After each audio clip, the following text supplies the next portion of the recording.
AE Nookaraj family suicide కేసులో సాదిక్కు September 3 వరకు remand విధించింది కోర్టు. దీంతో సాదిక్ను కాకినాడ సబ్ జైలుకు తరలించారు. ఇప్పటికే మీరట్ కోర్టు 4 రోజుల ట్రాన్సిట్ వారెంట్ విధించడంతో మరో 11 రోజులు సాదిక్ రిమాండ్లో ఉండనున్నాడు.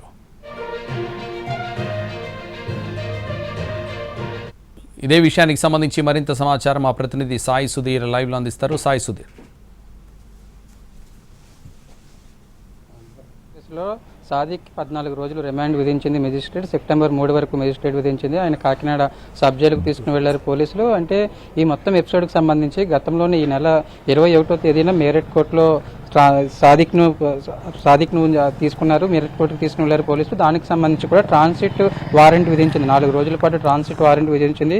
ఎందుకంటే ఇతర రాష్ట్రాల్లో నమోదైన కేసులు వేరే చోట దొరికితే ఇక్కడ లోకల్గా ఉన్న కోర్టు ముందు హాజరుపరిచి దానికి సంబంధించి ట్రాన్సిట్ వారెంట్ తీసుకుంటారు. అక్కడ మీరట్ కోర్టు ఇచ్చిన ట్రాన్సిట్ వారెంట్కి అనుగుణంగా 4 రోజులు, అందులో 3 రోజులు ఇప్పటికీ కంప్లీట్ అయిపోయినాయి. కాబట్టి ఆ 3 రోజులు మినహాయించి మిగతా 11 రోజులు రిమాండ్, అంటే సెప్టెంబర్ 3 వరకు కూడా సాదిక్ను రిమాండ్ విధించింది. ఇప్పటికే సర్పవరం పోలీసులు దీనికి సంబంధించి సాదిక్ను తమ కస్టడీకి ఇవ్వాలని కస్టడీ పిటిషన్ కూడా వేశారు. దానికి సంబంధించి కూడా ఈ మెజిస్ట్రేట్ ఎటువంటి నిర్ణయం తీసుకోలేదు. దానికి సంబంధించి మరో 2 రోజుల్లో ఒక నిర్ణయం తీసుకుని ఉన్నారు. ఎందుకంటే దానికి సంబంధించి సాదిక్ తరపున న్యాయవాదులు, అదేవిధంగా పోలీసుల తరపున న్యాయవాదులు దానికి సంబంధించిన ప్రాసెస్ జరగాల్సి ఉంది. దానికి సంబంధించి మరో 2 రోజుల్లో కస్టడీ పిటిషన్కి సంబంధించి మరో 2 రోజుల్లో మెజిస్ట్రేట్ నిర్ణయం తీసుకున్నది. ప్రస్తుతానికైతే సాదిక్ కాకినాడ సబ్ జైలుకు తీసుకుని వెళ్లారు. దీనికి సంబంధించి ఇప్పటికే నిన్న అర్ధరాత్రి ఇక్కడికి తీసుకురావడం, దీనికి సంబంధించి పోలీసులు ఇప్పటికే ప్రాథమికంగా విచారణ చేశారు. అసలు సాదిక్ దాదాపు 5 రోజుల పాటు 4 రాష్ట్రాలు, కర్ణాటక, ముంబై, సోలాపూర్, అదేవిధంగా మొత్తం 4 రాష్ట్రాల్లో తిరగడం, అదేవిధంగా దీనికి సంబంధించి కూడా నూకరాజ్ ఫ్యామిలీకి మరొక వైపు జగదీష్ రెడ్డి మర్డర్ కేసుకు సంబంధించి సర్పవరం పోలీస్ స్టేషన్లో కేసు నమోదైంది. ఆ కేసులోనే సాదిక్ను అదుపులోకి తీసుకున్నారు.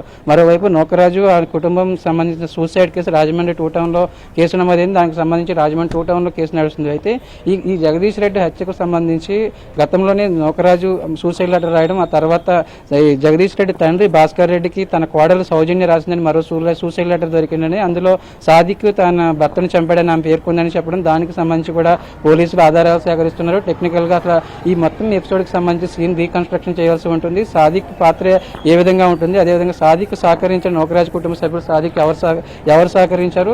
ఎందుకంటే జిల్లా ఎస్పీ కూడా చాలా స్పష్టంగా చెప్పారు, గత 2 సంవత్సరాలుగా సాదిక్కి సౌజన్యకి రిలేషన్ ఉంది అని చెప్పారు. దానికి సంబంధించి సౌజన్య కొడుకుకు ఈ అకాడమీకి తీసుకుని వెళ్తుండగా పరిచయం ఏర్పడిందని చెప్పారు. దానికి సంబంధించి సౌజన్య అదేవిధంగా సాదిక్కు సంబంధించి ఏమైనా ఎటువంటి రిలేషన్ ఉండేదని కూడా స్పష్టత రావాల్సి ఉంటుంది. దానికి అనుగుణంగానే పోలీసులు కేసుకు సంబంధించి ఒక క్లారిటీ రానున్నారు.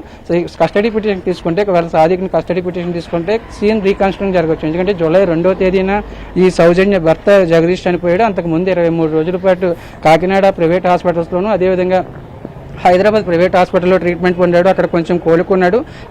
ఆ తర్వాత ఇంటికి వచ్చిన తర్వాత మళ్ళీ దీనికి సంబంధించి ఆయన ఒక్కసారిగా చనిపోవడం జరిగింది. దీనికి సంబంధించి కూడా సీన్ రీకన్స్ట్రక్షన్ చేయాల్సిన అవసరం ఉంటుంది. ప్రస్తుతానికైతే సాదిక్ కస్టడీ పిటిషన్కి సంబంధించి మరో 2 రోజుల్లో ఒక స్పష్టత రానుంది. దానికి అనుగుణంగా ప్రస్తుతానికి కాకినాడ సబ్ జైలుకు సాదిక్ను తరలించిన పరిస్థితి, దానికి సంబంధించి ప్రాసెస్ అనేది ఇప్పుడే కంప్లీట్ అయింది. Santosh. Right, thank you Sudheer.